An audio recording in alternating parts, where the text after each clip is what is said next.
Drive-In, starring Miss Margaret Whiting. A tale well calculated to keep you in suspense.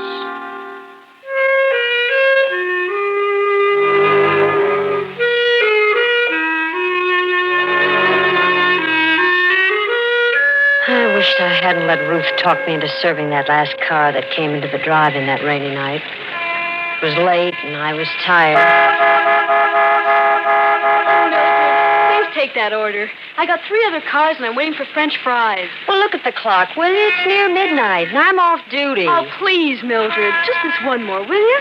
I'll do the same for you sometime. Who? The doctor's car, see? Probably a crush. Anyway, you got nobody waiting for you. It was true. No one was waiting for me. Only the bus which would take me to North Hollywood and the apartment where I lived alone. So I buttoned up my raincoat and I took a menu over to the car. Good evening. Never mind the menu, just some black coffee and a ham sandwich. Please hurry it. I hurried it, but when I clamped in the tray, I had to roll down the window a little. When I touched the handle, it felt kind of sticky, and my fingers were red. Blood red. Oh, I'm Dr. Russell. I just had an emergency patient in the car. An accident? Yes. Sunset and Vine, quite a crash. I just happened by. I took one of them to the hospital. Oh, I see. I walked back trying to wipe the blood from my hand with a paper napkin. It gave me a creepy feeling to have somebody's blood on my hand. I was keeping close track of the time, and I was a little worried for fear the big drive-in clock wasn't right. Sometimes ran slow, so I took a coin from my apron pocket. I figured it was worth a dime not to miss that last bus to North Hollywood. I walked over to the payphone, and I was about to drop the dime in when I looked out, and he was leaning on the horn and beckoning to me at the same time. Put the dime back in my pocket and hurried out to him. I'm sorry, but I'm in a hurry. I haven't time for this coffee to cool off. How much do I owe you? 40 cents. Here you are. I hope I didn't interrupt your phone call. Wasn't important, was it? No, I was just checking on the time. Didn't want to miss my bus. Well, there was a clock right over your head. It's usually wrong. I have the time. It's about 4 minutes to 12. Oh, I am going to miss it. What time does it leave? At midnight from Hollywood and Highland. Oh, hop in. I'm going right past there. Oh, wonderful. I'll just get rid of this stuff. All right. In my hurry to unhook the tray from the window, I gave it a jerk, and it fell crashing to the ground. Oh, darn. Ruth, please help me pick up these things, will you? I'm going to miss my bus. All right, Mildred, don't get shook. He picked the things up quickly, and Ruth took them to the kitchen. Then I noticed something shining on the ground. It was one of the shakers that had fallen from the tray. I picked it up, put it in my apron pocket, rushed over to the other side of the car, and got in. I suppose you're in a hurry because someone's waiting for you. No, I live alone, but I'd hate to walk all the way out to North Hollywood in this rain. You won't have to walk. This is very nice of you. I appreciate it. Not at all. Would you mind rolling up that window on your side? There's a draft. Of course. You can let me off at that corner over there. All right. Anywhere along here will be all right. This is fine. Hey, you're turning the wrong way. Am I? Yes. This goes out to Laurel Canyon. Does it? You thought you were pretty smart, didn't you? I don't know what you mean. Please, let me out of this car. You thought I wouldn't see you go to the phone. The phone? Well, I was calling about the time. Honest, I was. The time with that clock over your head? But I told you that clock's wrong sometimes. Besides, who would I call? Why should I call anyone about you? You were calling the police. No, honest, I wasn't. Why should I call the police? You know why. No, really, I don't. Because you saw it. So what? His blood. Whose blood? The blood of the man I just murdered.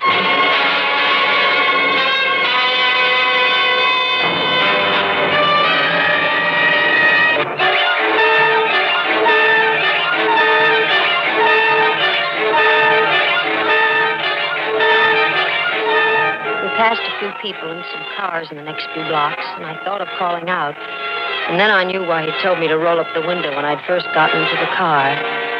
And then we were at the mouth of Oro Canyon, and I could see the road dark and lonely up ahead. Look, I didn't know anything about you. Honest, I didn't. Please let me go. You know something about me now? I won't tell anybody, whatever it is. I promise you I won't. A woman's promises. Remind me to tell you a story about a woman and a promise. Oh, let me out. Please, let me out right here. It's a long way to North Hollywood. Well, that's all the better. It'll take me hours to get there, and you'll be miles away by then. I'm not taking any chances with you. Oh, please let me out. I gotta get home. You said no one was waiting for you. You live alone. No one will miss you. He heard the siren and looked quickly into the rearview mirror. Then he took a gun from his pocket and turned to me. If that's for us and we're stopped, remember I've used this gun before tonight, and I can use it again if I have to. If I'm taken, you'll go first. Now listen, I'm a doctor and you're a nurse, and we're on an emergency call. If you want to live, you won't try to pull anything. What's the trouble, officer? Going awful fast for a wet night, aren't you, sir? Yeah, I followed you up from Hollywood Boulevard. Oh, I'm Dr. Russell, and this is Nurse Johnson. Emergency call. Let's see your identification, sir. As he fumbled through his pockets, the motorcycle cop looked over at me. I thought for a moment that I could signal him with my eyes. Then I knew he wasn't looking at me. He was looking down at my white starched apron, which you could see under my raincoat.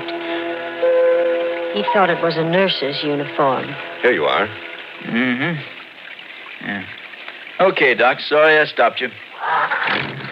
Oh, just a minute. What is it now? The rain started to slide up the canyon a ways. Take it easy. Thanks.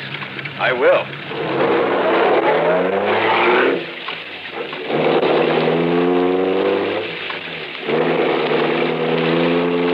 You're not Dr. Russell, are you? What do you think?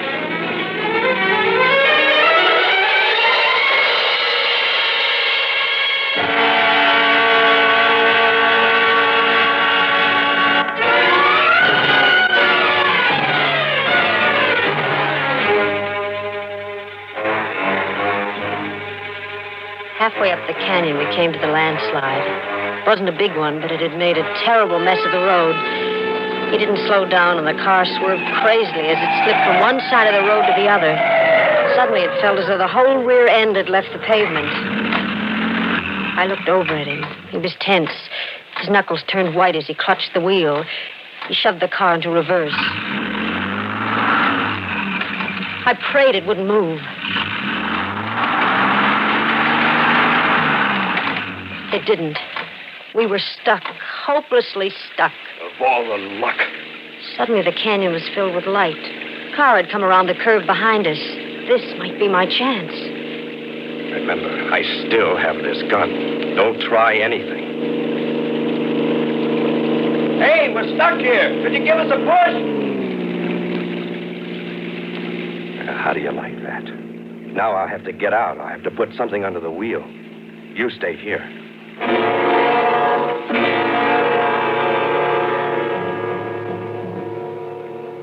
There were some bushes by the side of the road. If I could reach them, maybe I could run up the hill and hide until he went away. I carefully turned the handle of the door. I could see him in the rearview mirror. He was at the back of the car.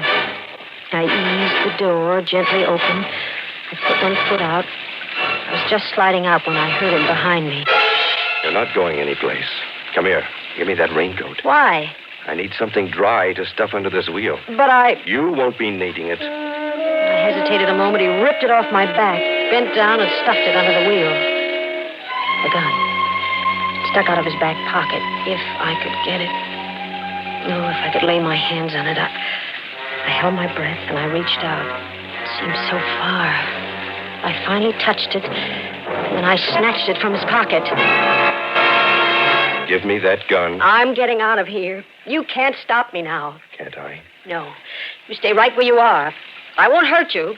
All I want is to get home. I'm going, but if you try to follow me, You'll what? I'll kill you. I don't think you will.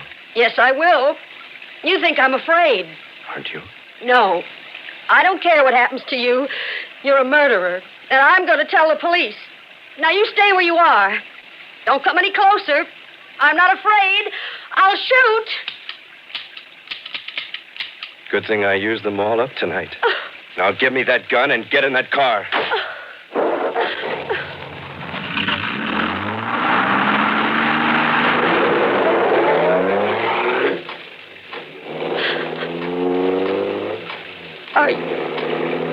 Are you going to kill me? I've got to now.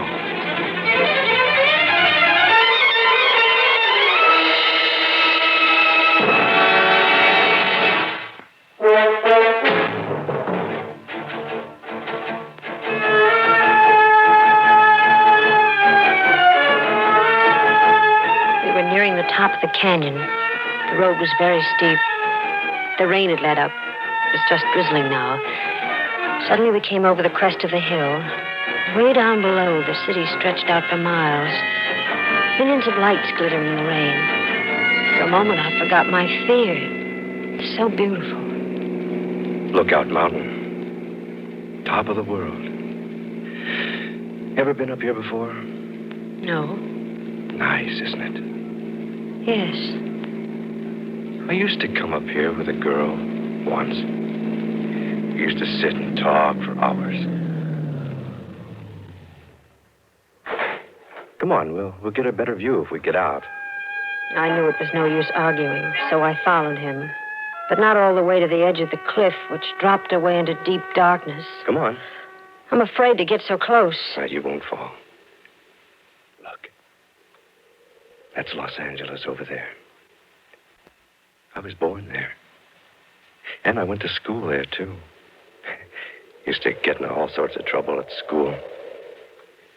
And over that way, towards the ocean, that's Westwood. That's where she lived. The girl I was telling you about. Does she still live there? No. She's dead. I killed her. Why? Because she couldn't keep her promises. The jury said I was insane, but I think it was the sanest thing I ever did. I thought about it a lot. If I could keep him talking, maybe a car would come along. Maybe something would happen. It was my only chance. I know the difference between right and wrong. You killed someone else tonight, didn't you? Yes. Dr. Russell? Yes. Why? He was one of the men who said I was insane. But they'll catch you. No, they won't find the doctor for several days. Well, what are you going to do now? Kill you. I started to back away slowly. I'd made a mistake of reminding him of the present. My hands went instinctively to my apron pocket for something to defend myself with. I knew there was a pencil there. It was sharp. Maybe I could scratch him, hurt him some way with it, but when I reached for it, I felt something else instead. Something cold and hard. I was puzzled for a moment, and then I remembered. It was the shaker I'd picked up at the drive-in. You can't get away now. Then he started moving toward me. Me with only a pencil and a shaker to defend myself. It's too bad I came into that drive-in tonight. Well, why did you? Because I was hungry. I hadn't eaten for a long time. Well, weren't you afraid someone would see you? No alarm had gone out. Well, how did you know? I knew. If only you hadn't rolled that window down. Well, if you're sorry, why don't you let me go? It's too late. And I heard a car coming up the hill. With a sudden movement, his arms were about me in a tight embrace. I started to scream, and suddenly his lips closed over mine. Pushing my head back roughly, he kissed me. I could scarcely breathe. I felt the car's lights on us like a spotlight. He held me for a long moment. When the car had passed, he released me. My pencil had fallen to the ground, and I was left with only the shaker in my hand. I fingered it nervously, and I felt the top coming off and the contents spilling into my hand. What have you got in your hand? Nothing. Give it to me. He grabbed my wrist and pulled me towards him. We were moving to the edge of the cliff, but my other hand was free, and I threw the handful of pepper into his face. I tried to clear his eyes, but it was too late. The pepper had blinded him. He lunged out for me. I stepped aside quickly, and he slipped in the mud. His hands went out to steady himself. He clawed frantically at thin air, and Then he fell over backwards, over the edge, to the darkness below. Then my legs wouldn't support me. I sank into unconsciousness.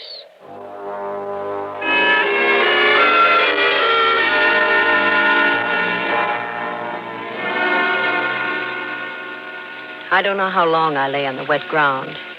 When I came to, it was raining again. I was soaked to the skin, and my hair was caked with mud. There was no one in sight. The lights of Los Angeles sparkled peacefully far below. And I knew that somewhere on the other side of these hills was North Hollywood and my apartment.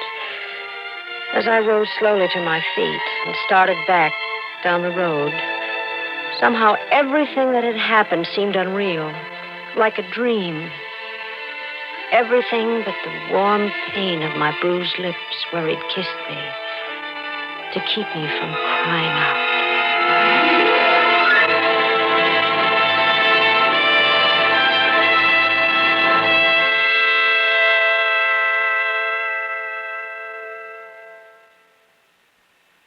Suspense, in which Margaret Whiting starred in William N. Robeson's production of Drive-In, written by Mel Dinelli. Writing in tonight's story were Gail Lucas, William Wintersall, and Norm Alden.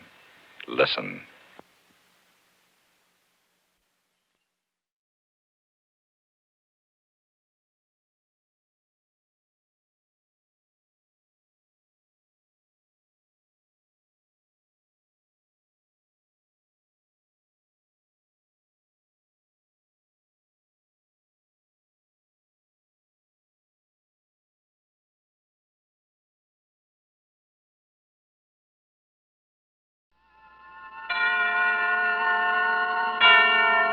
Suspense.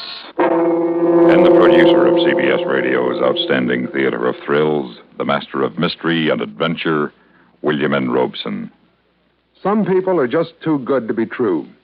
They sacrifice their lives on the altar of service, the modest martyrs of everyday life. Their examples shine like so many bright and valiant lights in this black and naughty world. But perhaps their reward is not in heaven, but right here on earth.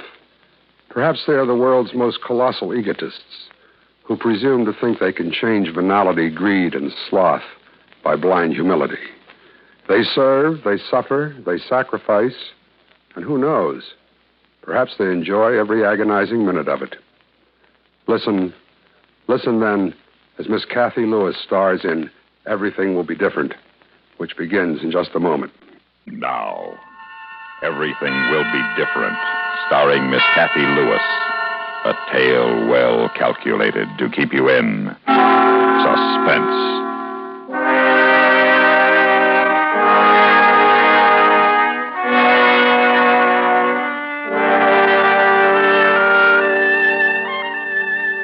Herb, there's something I've got to tell you. You go ahead, Cheryl. I'm all ears, the fellow says. I haven't had a friend for such a long time. A friend to talk to, you know, like you. Yeah, I know. You mind if I freshen up my drink before you get started with a confession? Go ahead. You ought to know where everything is by now. Yeah.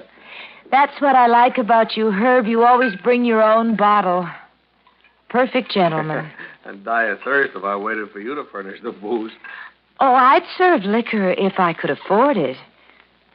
Just because I don't drink is no reason to spoil other people's fun. Well, that's what I like about you, Cheryl. You're so broad-minded. Well, live and let live, I always say. Well, what do you got to tell me? Herb, I'm not what you think I am. I was married once. So what else is new? Don't laugh at me, Herb. All right. All right, I'll be serious. How's about a little kiss? Oh, Herb. Don't go and Come on, don't you think it's about time we got better acquainted? We've been seeing each other now 3-4 months. 3 months, 2 weeks, and 4 days. You've been counting. Ever since the day you got mixed up down at the plant and came into personnel when you were looking for accounting. Well, you have days like that. Sorry? About what? Getting mixed up down at the plant that day? Oh. Are you? I don't know. What do you mean you don't know? I won't know until I tell you about my husband. Well, you're not still married. Oh, no. He's dead. Well, Only, you see, Herb, they said I killed him.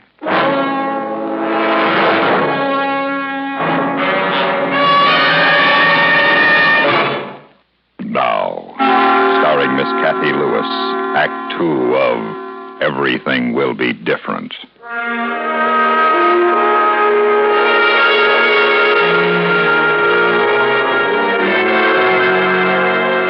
Well, did you kill your husband? I failed him. He needed me, and somehow I failed him. I don't know how. I gave him everything, all of me. Somehow it wasn't enough. Some guys are like that, never satisfied. But this one is dead. Let's forget him. I can't. Not until I've told you all about it. Okay, hon. Let's have it. Well, we sort of went together for a long time. It was a crazy kind of thing because Walter was a crazy kind of fellow. I wouldn't hear from him for days, and then all of a sudden he'd call up at the craziest times. Hello? Hiya, doll. Wally, do you know what time it is? Time to see you, baby. Nearly 11 o'clock. Crazy. Meet me down at Nino's in a half hour. Wally, I was getting ready for bed. I've taken off my face and Well, put it back on and meet me down at Nino's. Wally, have you been drinking? Oh, I've had a couple. Wally. Oh, now you know me, doll. I can handle it. Nino's in a half hour, eh? All right, Wally. Crazy. Wally, Yeah, doll. don't be late. 11:30 in the back booth. I'll be there, Wally.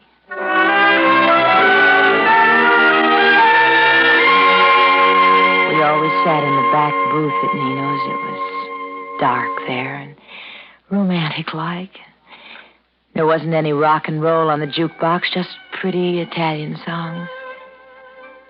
Only this night, like so many others, Walter was late. Hiya, doll. Been here long? I was just about to leave. Oh, I'm sorry. I got hung up. Hey, Nino, bourbon and ginger. Wally, please have some coffee. I don't want any coffee. Why, Wally? Why what? Why do you drink so much? Well, why not? Look at the kind of life I lead. A crummy job that got no future in it. A lousy furnished room to hang my hat in. Nobody to care about me. I care about you. You do? Do you think I'd come down here in the middle of the night to be with you if I didn't? Yeah, and that's another thing. We never get a chance to be alone. Always meeting on street corners or lousy bars. What kind of a life is that? You go back to your furnished room and I go back to mine. We're just as lonely as if we didn't meet at all. A man ought to have a home. And a wife to come home to. And good hot food on the table. A man ought to have someone to take care of him. And a woman ought to have someone to take care of. Sure. It works both ways.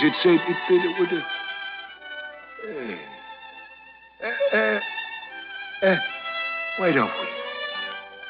Why don't we what, Wally? Get married. Why not? Because you haven't asked me. I'm asking you now. I'd marry you in a minute, Wally. Except for one thing. What? You're drinking. Oh, now, don't worry about that. Once we're married, what do I have to drink about? Will you marry me, doll? Yes, Wally, I will. Great. Hey, Nino, make that a double, hey? I got something Wally, to celebrate. now, please. Oh, now, don't worry, honey. Don't worry. You'll see. After we're married, everything will be different. I believed him. I think anything as important as marriage is bound to change a person, don't you? In time. Of course, Wally didn't change right away. He was even late for the wedding. When he got there was liquor on his breath. But after all, a man only gets married once. Of course, we didn't have the time or the money for a honeymoon, but after a while, Wally got a better job. We were able to buy this house. I could quit my job and work full time at the job a woman's best qualified for, making a home for her husband. That's you, darling? Yeah. You're home right on time. Yeah, the fight's on in 5 minutes. Dinner'll be ready in a jiffy. I'll have it in here on a tray. Oh, Wally, it's such a nice dinner. Swiss steak, mashed potatoes, and salad. Can't you eat at the table? You wouldn't want me to miss the fights, would you? No. Then, like I said, I'll have my dinner in here by the TV. Okay? Okay, dear.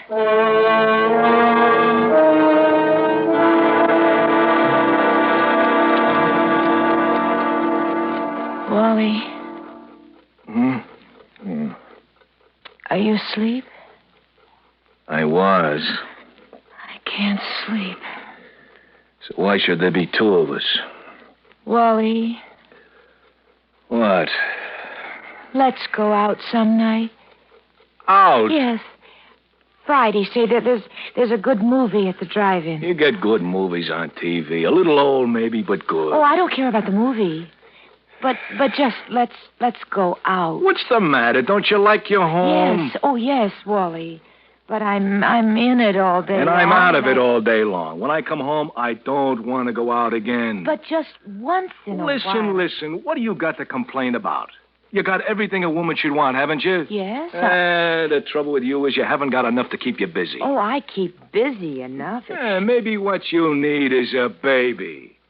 That'd make things different. A baby. Yeah. Maybe things would be different if I had a baby. They sure would. Now shut up and go to sleep, will you?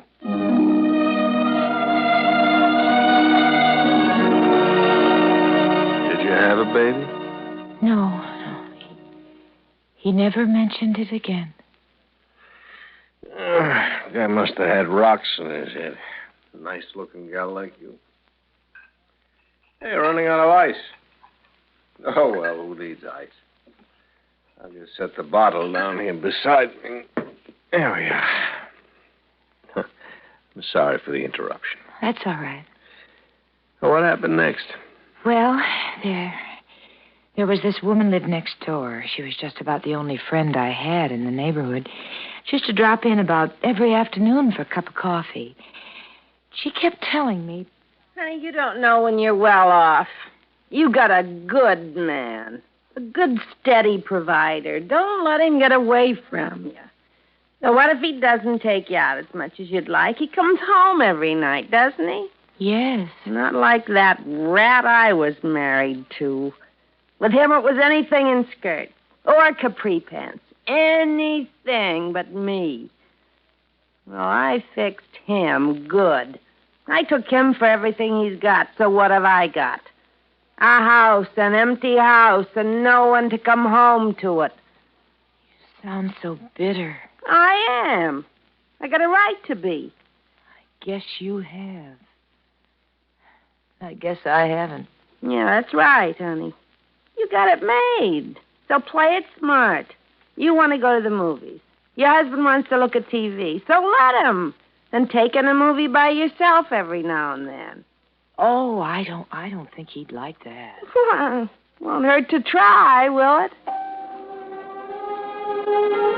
Well, I did try. To my surprise, Wally didn't make any objection.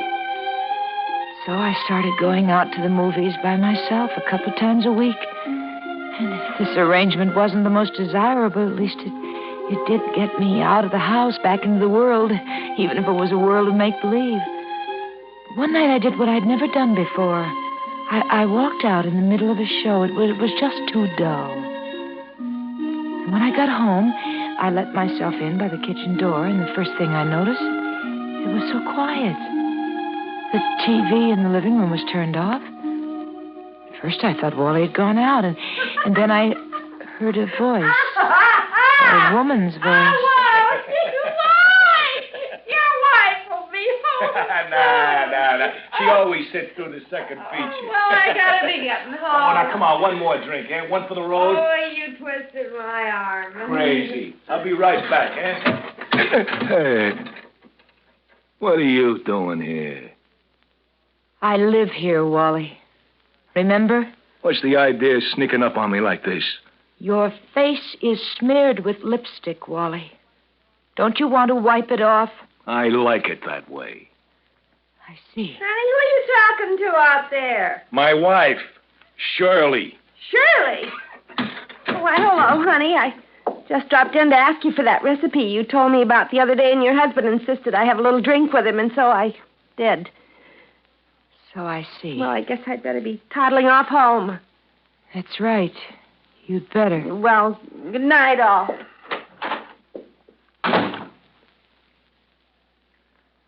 Well? Oh, stop standing there with that long, suffering, holier-than-thou look on your kisser. Get off my back. You're drunk. Yeah, I'm drunk. And I'm going to get drunker. Give me that bottle. Yeah, sure I will. I said give it to Hey, me. now, be careful. It's my last bottle. If only it were. Who do you think you are? Your wife, Walter. And I try to be a good wife.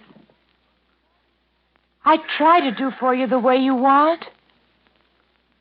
I must be a failure. For what I saw here just now couldn't be. And in my house, in the home I tried to make for you. Oh, why don't you knock it off? This is the first time she's been over here. Oh? The other times you've gone over there? Is that it? Is it? What if it is? Why, Walter? Why? Why? Look in the mirror and you'll see why. Come on, look at yourself. You ain't as young as you once was. You're getting flabby and wrinkled, and you never laugh. Oh, you're a sad sack to live with, kid. A dull one. Now, you take this Thelma, babe. She's a barrel of laughs. It never hurts anyone to laugh. Never hurts anyone to love his neighbor, neither. They tell us to love our neighbor, and that Thelma sure makes it easy. Oh, cut out the hysterics and give me that bottle. I need another drink. No! I said give it to me. No! It's my last bottle. You broke my last bottle, you... He whirled around, snatched a knife from the rack on the wall, and started for me. I still held the neck of the broken bottle in my hand. He lunged at me. I threw up my hand to protect myself, and he got the jagged bottleneck in the face. He stumbled past me and fell. Somehow fell on the knife. He lay there on the kitchen floor, quite still. And I knew that he was dead.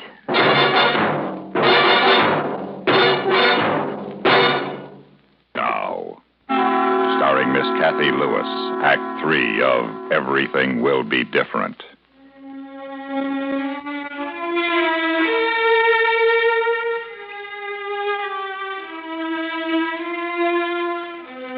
Oh, you poor kid. I had to tell you, Herb. Oh, I'm glad you did.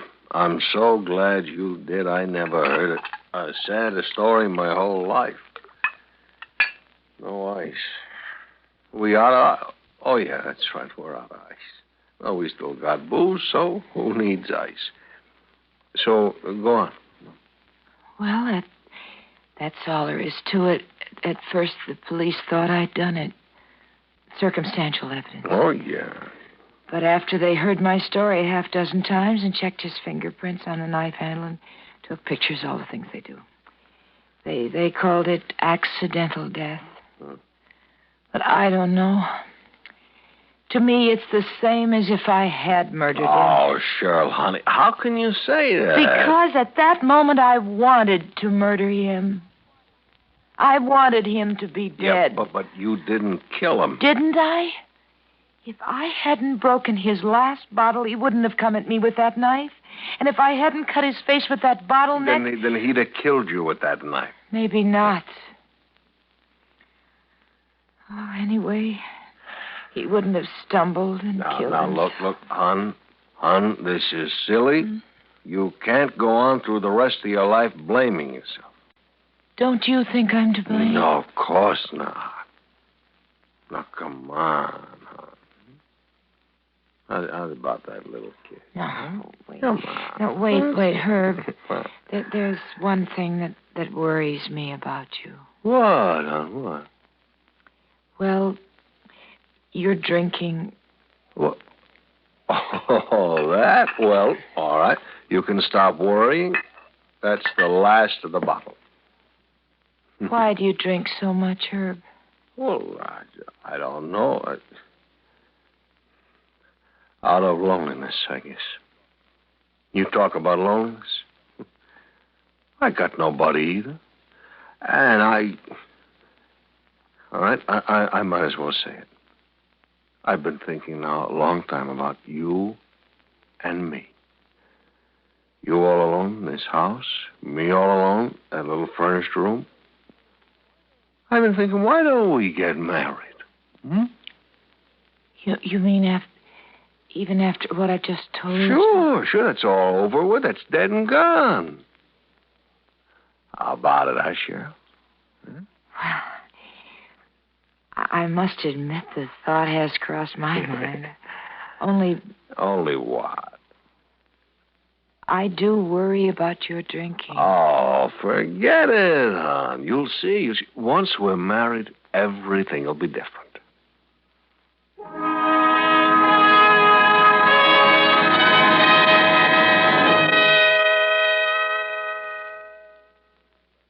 Suspense, in which Miss Kathy Lewis starred in Everything Will Be Different, written, produced, and directed by William N. Robeson. Supporting Kathy Lewis in tonight's story were Lawrence Dobkin, Virginia Gregg, and Peter Leeds. Listen. Listen again next week when we return with Mr. Dennis Day starring in Like Man Somebody Dig Me. Another tale well calculated to keep you in suspense.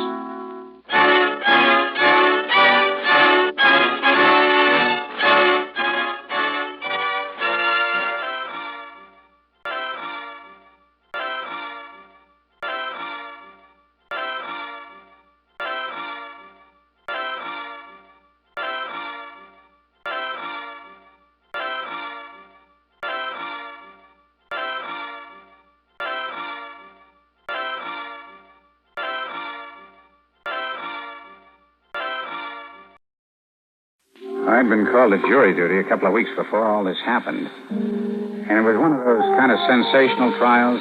The judge told us jurors not to go out to any public places where we might be approached or influenced.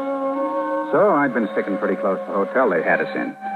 And it was a real treat when they said that we were free for a couple of days because a witness was sick. So Ann and I went to the early movie across the street from the hotel and got out about 9:30. I thought she was darling. I didn't care much for him, though. I didn't think she was too hot either. What's the difference anyway? It's the first movie I've seen since the trial started. How about some ice cream? We got those little cakes at home. Some ice cream might go nice to them. I don't know if I can go home. The jury thing. Well, you're free for a couple of days. Isn't that what they told you? Well, it's not going to do you any harm to sleep home tonight. Yeah, suppose not. What kind do you want? What? Ice cream. Chocolate. Well, hello there. How are you this evening, folks? Good evening. Hi. What can I do for you? Oh, about a quart of ice cream, chocolate. Right. Say, tell me, how's the trial going? You're on the jury, aren't you? Yeah, but I'm not supposed to talk about it. Oh, yeah, I should know better than to ask. I'll bet we have 5-7 jurors a day come in here from the hotel across the street. Is that right? Yeah, you think you've been on this trial a long time? Some people stay on for months. Yes, I'll tell you what I think about this Harmon fellow. I'm not supposed to let anybody talk to me about it either. Oh, yeah, say that's right. Forget about that. Well, that'll be 89 cents. Here, I got it, Ann. What did I do with my wallet? Oh, yeah. Thank you. Out of 1. 90, $1, and thank you. Thank you. I hope now that you know us, you'll trade here sometimes, even after the trial is over. My name is Iverson. Well, I'm Mr. Bennick.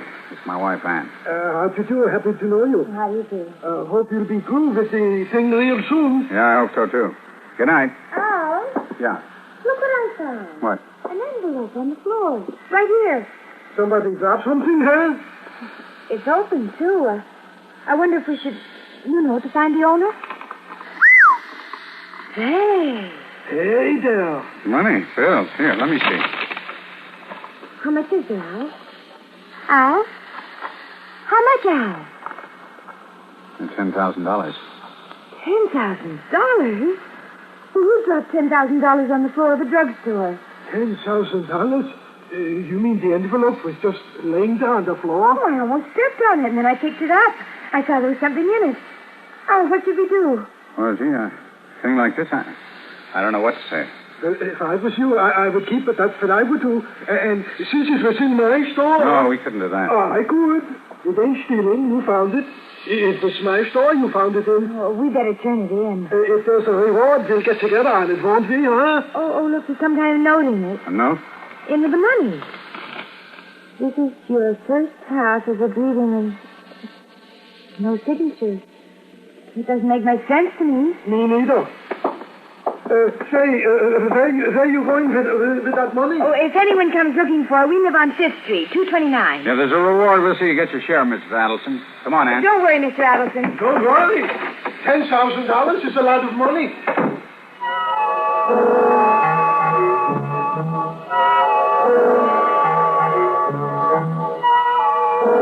$10,000 is a lot of money. An awful lot of money. Ann was still trying to figure it out when we got home. One thing I'd always said about Ann, she had a good mind. And now she remembered the note, and she took off from there. But, Al, it must mean something. It was written to somebody. It must mean something to them. After all, $10,000. Let's get on with the ice cream. Well, all right. But what I Look, think... Annie, if nobody claims it by tomorrow, we put an ad in the paper or something. It's not our worry. Chocolate. But we could keep it, couldn't we? I mean, the law says finders keepers. If nobody can prove it's theirs, we can keep it, can't we? Isn't there a law? Well, I guess as far as the law is concerned, we could keep it. Of course, we'd have to give part of it to Mr. Adelson. Mm-hmm.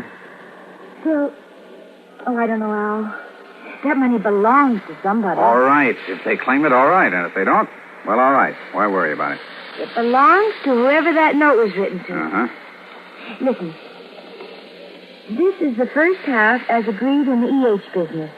But if they are not hung up when the time comes, don't expect to get the rest or stay healthy very long. No signature. No signature. Al, that last part about staying healthy. That's a threat. That's what it is. Threat? Well, yeah, it The could man be. who's giving the money is threatening the man who's getting it. If he doesn't... Doesn't what? Oh, Al, don't be so tense. Help me a little. Doesn't do what they're paying him to. Why, it's a bribe. A bribe, yeah, that's right, Annie.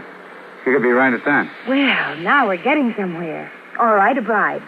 And it has something to do with something being hung up. Look, if they're not hung up when the time comes, it says. What could be hung up that's so important to bribe somebody in a jury to... To what? Oh, those initials EH. Edward Harmon. The name of the man that's on trial. The jury that you're on. Oh, no, gee, Ann, I don't think so. They all seem like such nice, decent people. Listen. This is your first half, the $10,000, as agreed in the EH. That is, the Edward Harmon business.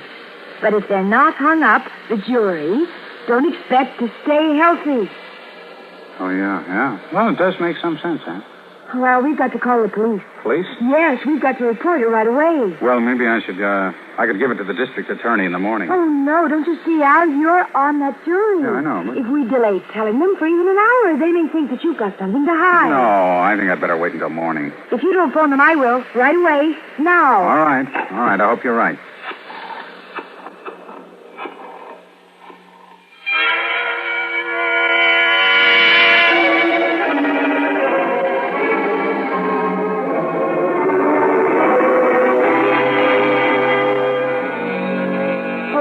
That must be them now, Al. I'll go. I must say, they took their time about it. Good evening, gentlemen. Come in. Thanks. You're Mr. Benning, Albert H. Benning. That's right. And this is my wife. How do you do? Hello. I sort of expected to see someone in uniform. Oh, I should have known, I suppose. Uniform? Yes. Well, you gentlemen aren't from the police, aren't you? No. No, we're not. Oh? You expecting the police, lady? Well, yes, we were. You better not take too much time, Johnny. I think you people got something that belongs to us. Something you found in the drugstore on the corner. Oh. We lost it there. The druggist told us you had it. Well, we did find something, yes. 10 grand in 500s in a white envelope. Well, I guess there's all right, Ann. Oh, yes, but... But what? Well, I'm sure it's yours, but there was something else, too. Look, we better just give it to him, Ann. The note. I always said that was foolish. There was a note. Yes. Did you read it? Oh, we glanced through it, of course. We thought it might tell us who the money belonged to. And it did, didn't it? No. Oh, no. Come on, lady. Now, wait a minute. This is a gun. The note told you that the dough was to buy off somebody on the jury of the Harmon trial, didn't it? You talk too much, Johnny. Let's get out of here. What's the difference? Use your head. What about it, Mrs. Benning? What do you know about what was in the note? We gotta know these things. We work for Mr. Harmon. We know you're on the jury, too, Mr. Benning. Well... where are you from, Mrs. Benning? I mean, where do your folks live? What part of the country? Oh, Washington. Spokane, Washington. All right, Mr. Benning. You go on down to that trial tomorrow just as though nothing had happened. Anybody ask you about your wife, you tell them she's gone on a little visit to her folks in Spokane. Visit my folks? The case will go to the jury on Friday. If everything goes like it should, your wife will be back here safe and sound first thing Monday morning. Oh, good Lord. But you can't do a thing like this. You can't. Be reasonable, Mrs. Benning. We gotta. You people know too much about this thing. Look, but we won't say anything. I promise. I swear it. Now, how can we take a chance like that? Harmon is up for murder. I better get your things together, Mr. Benning. Go with her, Sam. We ain't got all night, though. I'll take the money, Mr. Benning, before I forget it. Thanks. I hope you understand our position. What are you going to do? Obviously, the money went to the wrong party. So we got to use another method. If everything goes like it should on that jury, your wife will be okay. But if it doesn't... Oh, you can't. You can't do that. Oh, we can. Saves us a lot of money, too. And, Mr. Benning, not a word to the authorities. Your wife would make a cute corpse.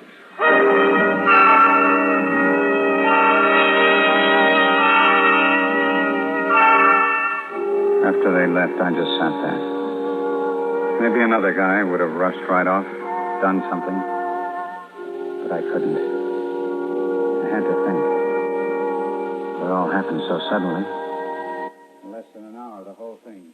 Picking up the money on the floor at the drugstore and then figuring out from the note that it was a bribe to someone on the jury of the Harmon trial. The jury I was on. The police never showed up, so I sneaked out of our building the back way, took the side streets, and went to the office of the chief of detectives. So you came down here. Well, what are we sitting here for? Why don't we do something? Well, we gotta know what we're doing before we start doing it. Anyway, from what you tell me, I don't think she'll be in any real danger. No real danger. She's been kidnapped by gangsters. But why? That's what doesn't make any sense to me. I told you the money was some kind of bribe. They thought we knew about it. Yeah, but you didn't. Well, how could we? Ann just picked the money up off the floor and... They said they'd have her back by Monday. That's what they said. You can believe them if you want to, but she's my wife. Okay. Well, what do these two cookies look like? Oh, I don't know. They're average size. Dark, I think. No, I don't remember what they look like. Did you catch her name? I didn't ask him. You're not going to be much help for a while, are you? Okay, it's all right. By the way, my name's Dan. No, mine's Al. You'll probably be seeing quite a lot of me in the next day or two, so we might as well get acquainted. And Al. Yeah. Take it easy. We'll find your wife.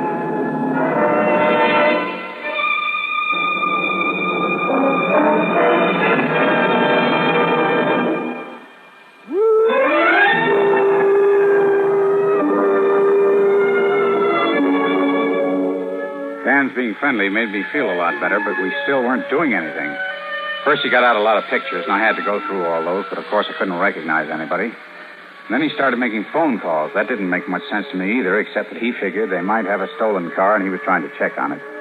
Finally, he called a police car, and we drove back towards the courthouse. It was 12 o'clock, but Mr. Adelson hadn't left the store. He was anxious enough to talk, but it didn't look as though he was going to get us anyplace. I tell you, Lieutenant, it was right there on the floor. It was right there. Yeah, but when you talk to these two men... Yeah. Well, I talked to them, the one that is, and he said he lost an envelope, he thought, in my store. And I said, yes, we found it, and Mr. Bennick had it. So you talked to them.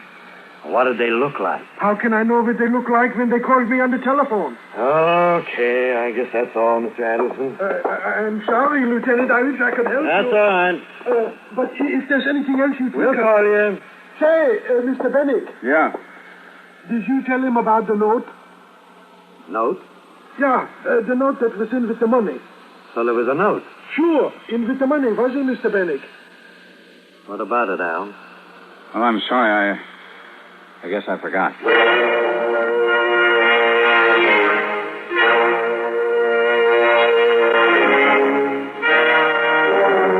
drove back to Fifth Street and parked in front of my apartment. Dan didn't say a word until we got into the elevator. And then he spoke to the elevator boy, not to me. You take Mrs. Bennick and a couple of men down tonight about 10:30? Yeah, that's right. Police? Yes. What did they look like? Well, I couldn't really tell you. They had their hats pulled down, sort of. Well, one was tall, and the other was short. That's about all I noticed. Oh, wait a minute. Yeah? Now that you speak of it, the short one called the tall one Johnny. It's funny I didn't think of that. A tall one and a short one. And the tall one's name was Johnny. Yeah, but that breaks the case wide open, huh? Yeah, I'll see to you get a citation. We got off at my floor, and I opened the apartment, and we went in. He still didn't say anything. He prowled around the apartment, poking into bureaus and closets, not saying a word. Then he came out in the living room and sat down in the big armchair and just looked straight at me. All right, Al. What about the note? Look, I'm sorry, Dan. I didn't think it was important. Yeah, and you couldn't remember that one was a tall guy and the other was a short guy. And the tall guy's name was Johnny. I was all upset. I don't even know if I heard his name. Hey. Wait a minute. Why didn't I think of it? Think of what? Bill Quinlan, the defense lawyer in the Harmon case. Those are his boys. I've had those guys up a dozen times. He always comes and gets them off. The Harmon trial? Yes, this Harmon is up on a murder rap. Bank robbery and a guard was killed. His lawyer is Bill Quinlan.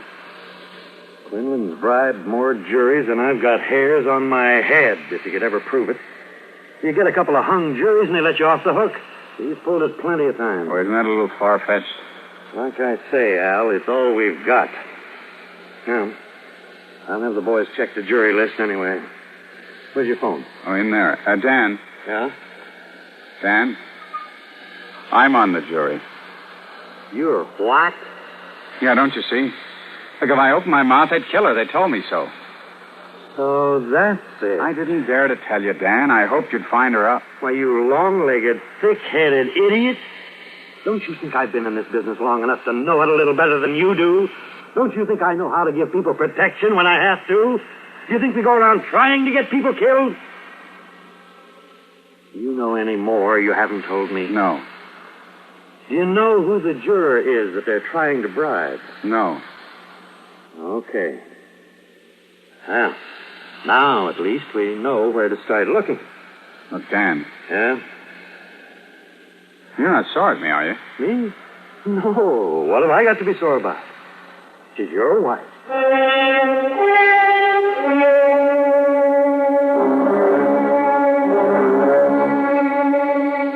We knew where to start looking, but it wasn't as easy as that. I was still on the jury, of course. They didn't dare make a move against Harmon because of Anne. The case went to the jury Friday, and there was still no word of her. And, of course, I had to vote not guilty. They understood that. But as it turned out, the vote was 8-4, so it didn't really matter with a hung jury. Harmon was scheduled for a new trial anyway. But now it was Monday, the day Anne was supposed to return.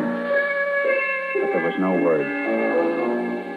What if they'd found out the police knew that I was on the jury? It was nearly midnight, and Dan came to the apartment. He looked as though he hadn't slept for 3 days. I hadn't either. He told me to come along with him. He didn't say much until we were way down on Avenue C on the Lower East Side. Don't let it get out, fella. I think we're going to come out all right. When did you find out? About an hour ago. We trailed Harmon. That's why he got bail. Dan, don't kid me. Are you sure that As sure as we can be. We know where they are. She'll be there. There, that's the place. The third house down. Ellis, you and Wilson stake out the back. Farley and Edwards take the front. I'm going in.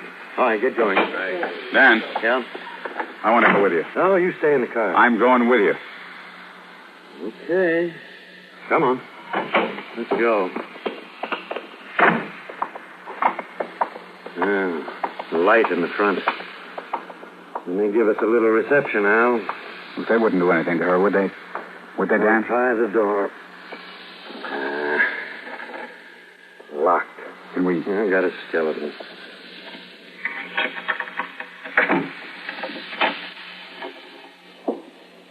Close it behind you so the street light won't show us up. Okay. All right.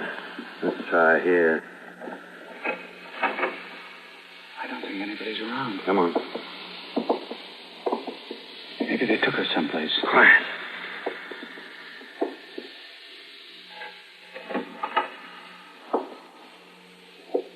No. Al, you better stay out. Why? What is it? What is it? It's her, Al, your wife. She's dead.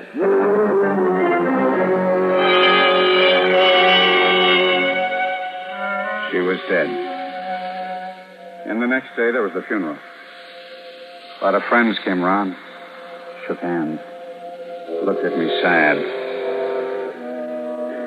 And I stood by where she was lying with all the flowers around her. This wasn't the way it was supposed to work out. Dan was there, too. For a long time, he stood there, looking at her, my friends, and me. You called Johnny and Sam, didn't you? I called them. Yeah. You called them.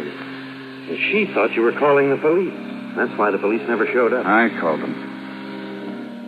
If she was so insistent that I had to call somebody, I didn't think they'd take her away. I thought they'd just take the money and leave, forget the whole thing, but they took her, too. What about the money? Well, the money they paid me for the trial? The money for the trial, the $10,000. I told you, they took it. They took the money and they took her. All except $500. I kept that in my pocket. I didn't get that. That's what I paid for the funeral with. Yes, I know. We had the numbers of the bills. When we picked them up later that night, they had it all except $500. And that's what brought me back to you. It's funny. I did it for her. To buy her nice things, huh? And all I bought her was her funeral. Say goodbye, Al. You'll have to come with me.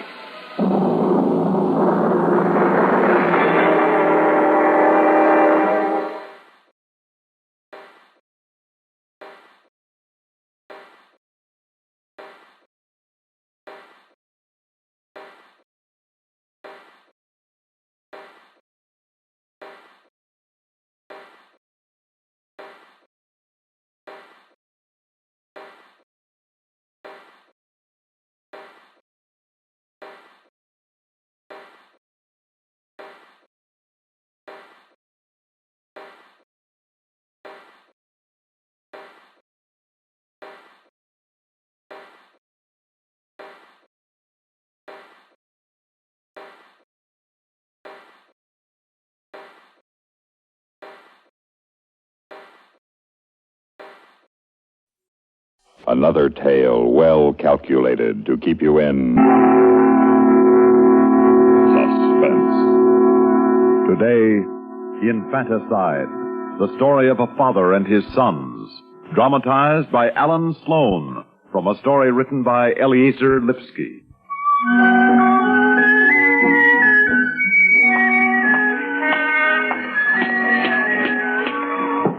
Catman live on this floor, friend? The flat down the end of the hall. Follow you know. Thank you.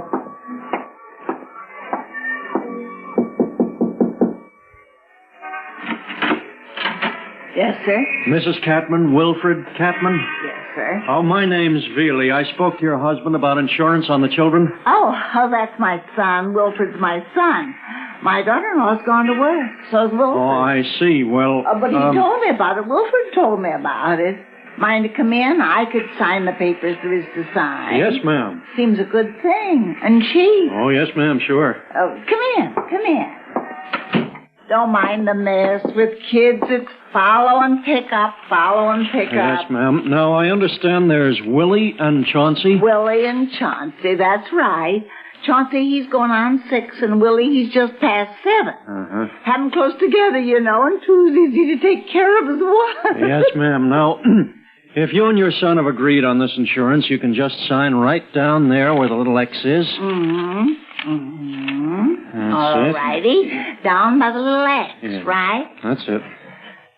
I got the arthritis, you know. I don't write so fast. Yes, ma'am. 3 copies, please, there. Does seem funny, though, insuring little fellas like that. And there. Ain't as if they invented the bug powerful enough to carry them off. Healthy little guys, eh? Well, you just look out the window and the big husky little redhead pushing all the others around. That there's Chauncey. Oh, yeah, I noticed him when I come in the tenement. Takes after his dad, eh? And, which one's Wilfred Jr.? Oh, he's sleeping. This muggy weather, the asthma takes him in the night sometimes, so we let him sleep late. Oh. We all had the asthma. We all outgrew it. Nobody never died of it in the family. Yeah, Mr. Catman told me about the asthma. It's the humidity these nights bothers him, I guess. Yes, sir, but he's a real fine boy. Not as big as his little brother, but strong and wiry. Long bones. Come 15, 16, why, he'll just shoot right up. Sure, that's the way it is. Now, you have Mr. Catman sign those. I take it Mrs. Catman's at work. Oh, yes, you said that. Yes, she's gone up at 6:30, and you just missed my son. He's off by 8. But you come on in, take a look at Willie. I want you to see he's just a fine, healthy boy. Just the asthma. Oh, no, I don't think Now, I'll take you just a minute. He ought to be up and playing in the sunshine anyway. Bad nights, Willie sleeps with his daddy and mommy. Their room's got the window. Uh-huh. Lord, don't you wish you could sleep like a child sleeps? Yeah. Willie, rise and shine. Get up, big boy. Come on. Oh, now let him sleep. I know how my kids get when Now, they... come on, Willie. Grandma got to shake you awake. Willie. Wilfred Jr. What's the matter? Something wrong? Oh, he's stone cold. Cold as the clay. What? Willie boy. Mister. He's dead. Get the police. Police? Let me call the doctor. Maybe he's sick. He's dead. Stone cold dead. Poor baby. Get the law, mister. Tell him she done it this time. Tell him she finally got it done. Who do you mean? His mother, his own natural mother. Get the law.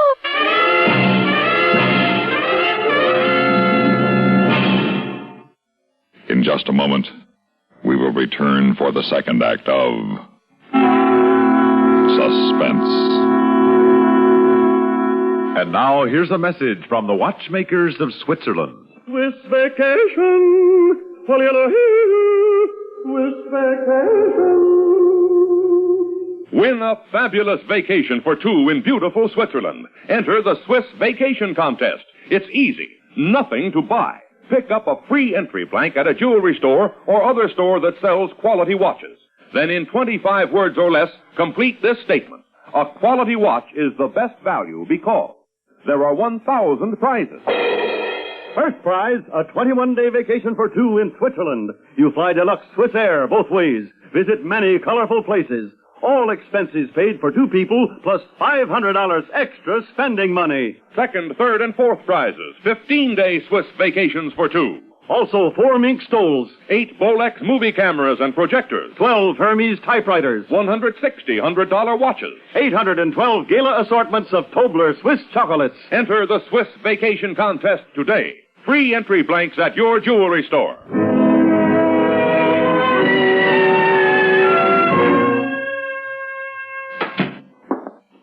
Ed, the father's outside. The dead boy's father, Catman. Oh. How's he taking it? I don't think he knows where he is, what he's doing. It was his firstborn, Ed. Mm-hmm.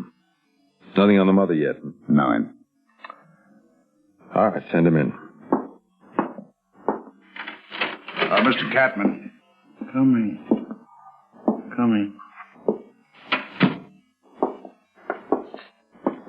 Mr. Catman, this is Mr. Morgan. I told you about at the precinct. Assistant District Attorney. I remember. Yes, sir. Mr. Morgan will want to ask you a few questions about the boy. Investigation, you see. Wilfred Jr. Willie, yes, sir. Oh, Lord.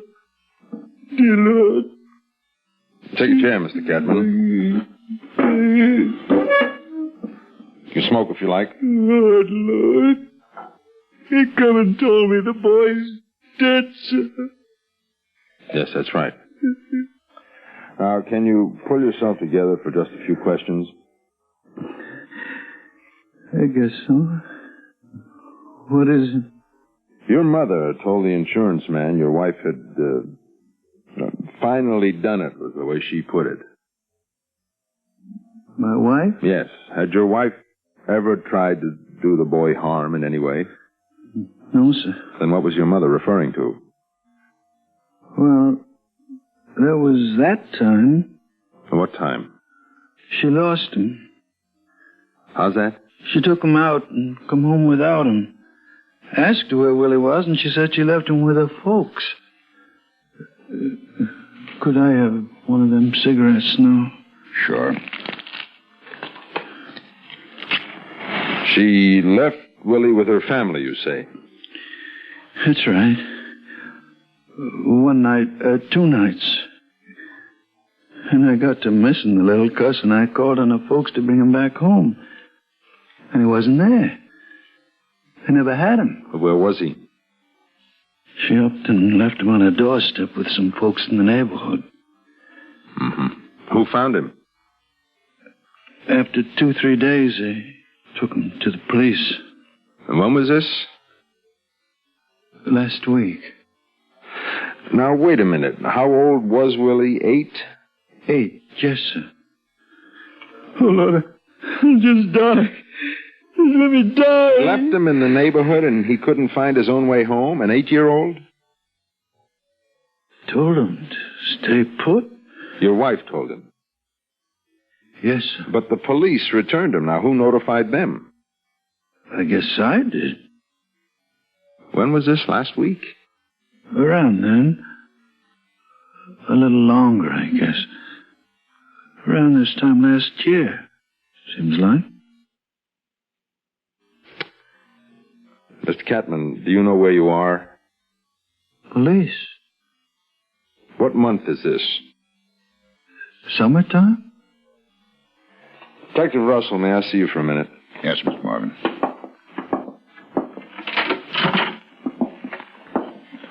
Call the 25th. Find out if they've got a missing person complaint on the boy or an aided card on his recovery. Okay, sure. Now, Mr. Catman. I didn't rightly get your name, Mr. Morgan.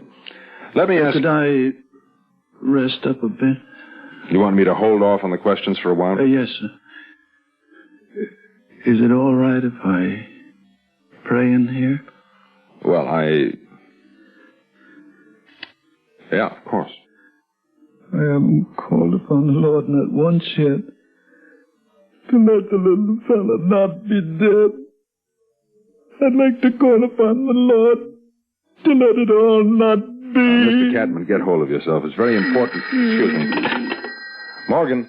Ed, on the wife losing the boy, they remembered it down the precinct. I talked to the detective who investigated. Did it happen? Not exactly the way he told it. She left him with friends, all right, but it was on account of a fight they'd had. The man and the wife. Right. Well, anyway, the wife was afraid he'd harm the boy. By the way, the 25th has everybody out looking for her. She never turned up at work. Yeah, well, what was the fight about? The boy's father. What? And what were they fighting about? That's what the fight was about, Ed. A running fight since the boy was born. Who was the father? Catman isn't.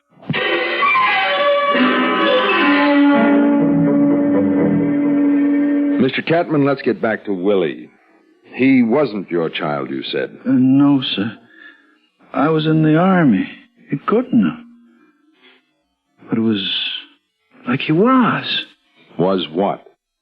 My own. Did you like him? Not at the first. But when you put out your finger on this little thing like a hand on a little mama dog with them deep creases to the wrist, you know. When it grabs hold like it was all there was in the world to hang on to for safety and trust. Yeah, go on. You can't help loving it. There isn't a man who wouldn't, no matter whose. You loved Willie as a baby. And a boy, too. Oh, dear Lord. Can I see him? I never got to see him yet, sir. Later. Did he ever know you weren't his daddy? Not unless he heard us arguing over it, he and her. How did he feel about you? Same way. He loved me. I wouldn't trust nobody else. How do you know that? Like with the needles. It was the asthma. He had to have the needles. Injection. Shots. Yes, sir. And he wouldn't let the doctor. Unless I held him. Only me. He said, I know it won't hurt, because my daddy wouldn't let you. Wouldn't let you what? Hurt him. I wouldn't let him. Morgan. This is Sergeant Bowen, 25th. Yes, Sergeant. On that dead boy, we went over the bathroom, Mr. Morgan. The toilet was stopped up, so we took a snake to it. What did you find? A necktie.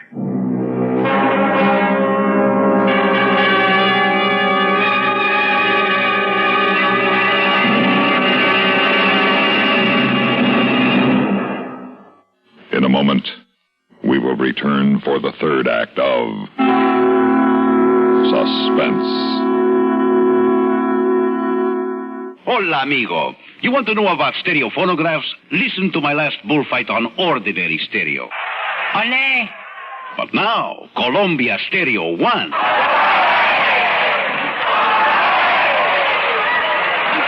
There is a corrida de toros. Real life-like, magnifica. There is such a big difference in stereo phonographs. With most, all you get is a couple of speakers shooting in different directions.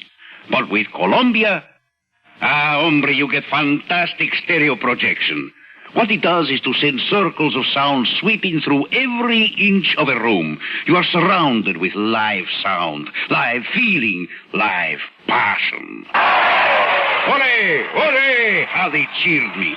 Ask your Columbia phonograph dealer to demonstrate Stereo 1 by Columbia. Prices start as low as $39.95 for portables, $129.95 for consoles. El Picador! Who let that bull out?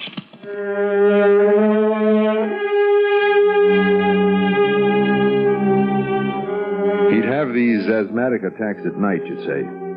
And he'd wheeze and go for breath and couldn't catch it. And he'd cry out, Daddy, I can't breathe. And we'd take him into our bed. We had the window. Then he'd sleep. After bed, he'd make this... that kind of noise. Drive you crazy. What could you do? Wake him up. Willie, I'd say. Willie, you're snorkeling again. Sleep quiet, boy, I'd say. Sleep quiet. Man's got to get his rest. What would he say? Mostly nothing. And go back to sleep. But sometimes just, Daddy, like that.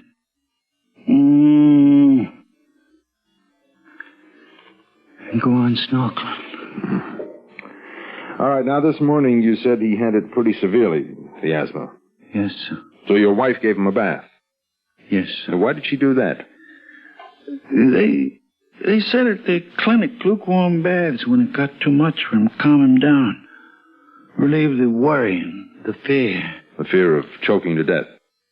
Well, that's how it is with the asthma, sir. Calm him down in the bath. Mm-hmm. So she gave him one when she got up for work. This was what time did you say? 6 o'clock. Excuse me. Morgan. Ed, I got 2 things. One, the medical examiner's report. Strangled? No. The necktie must have been used to tie his wrists. They were the marks. Cause of death? He was drowned. Good heavens. What else? I was talking to the other boy, Chauncey, when the mother came home. He corroborated what she said. Willie was alive in the bed and making odd noises, so Daddy, that's Catman. Catman said, "Come on, Willie. I'm going to give you a bath."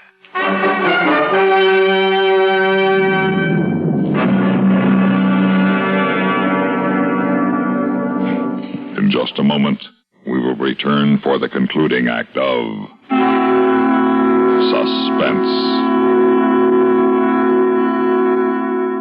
Meet star Stuart Irwin. Nothing's worse for an actor than a nasty cold. To feel better quickly, I take wonderful 4-way cold tablets. The fast way to relieve cold distress.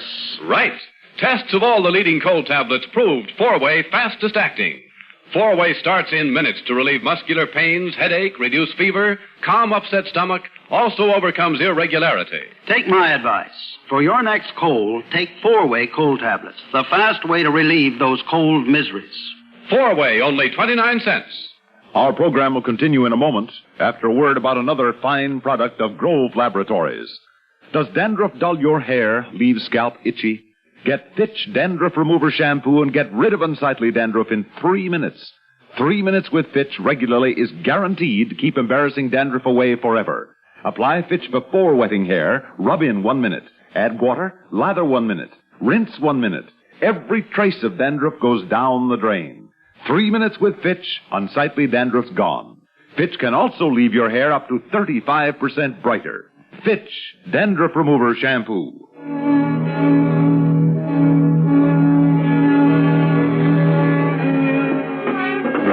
Mr. Catman, if you'll take that same chair. Sam, sit there, huh? Now, Mr. Catman. Yes, sir? Why doesn't anybody let me see my boy? Chauncey's too young, Mr. Catman. Maybe later. Chauncey can take care of himself. I want to see Willie. Willie's dead. Oh, Lord. So yes. Oh, Lord. Mr. Catman. Yes, sir. I show you this tie. I ask you, is this... Yes, sir. That's my tie. When did you last see this tie? Why, I told Willie Daddy was going to bathe him. He was taken bad with the asthma and getting frightened of the breath, and it's so hard to catch, you know. What did he say? He said, all right, and lifted up his arm so as to be carried to the tub. I shut the bathroom door with my elbow. I was carrying Willie, you see. The tie. Well, I tied his hands. What did he say then? Asked me what for, and I said to play cops and robbers. It was really so there'd be no splashing. And then? I gave him a bath. Did you... Tell me, what did you do then? I looked at him with his hair all brown and long. Not stick-uppy red like mine and Chauncey's. That's my real son, Chauncey. He's going on 6, you know. Yes. You thought of Chauncey? Chauncey, yeah. And I wished I loved my Chauncey like I loved her, Willie. I mean, Willie is my own boy, you know. Did you know that? And there was Willie. And he wasn't mine. And I was caring for him and doing for him. And I was always doing for him and fretting for him. And loving him because he was weak, I guess. He'd have to know someday his daddy wasn't his. And I loved him so. All mother naked. Like a little frog in there. And loving me back. Trusting me.